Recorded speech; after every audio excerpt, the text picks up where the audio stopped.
మనస్సుతో చేసిన పాపాన్ని స్వప్నంలో అనుభవిస్తారని శాస్త్రవచనం. అలాగే వాక్కు అంటే మాటతో చేసిన పుణ్యం కానీ పాపం కానీ మాటలతో ఫలితాన్ని ఇస్తుంది. దేహంతో చేసిన పాపాన్ని దేహమే అనుభవించి తీరుతుంది. స్వర్గ నరకాలు అనేవి ఈ భూమిపైనే అనుభవించాలి, ఇక్కడే చూడాలి. అందుకే అన్నింటినీ కంట్రోల్లో పెట్టుకోవాలి, లేకపోతే కర్మ కాలుతుంది. కర్మ అంటే పని అని అర్థం. కర్మ కాలడం అంటే చేసిన పని బెడిసి కొట్టడం అన్నమాట. అందుకే కర్మలను అదుపులో పెట్టుకుంటే భువిలోనే స్వర్గాన్ని అనుభవించవచ్చు.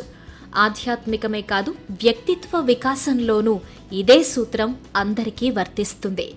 సర్వే జనా సుఖినో భవంతు.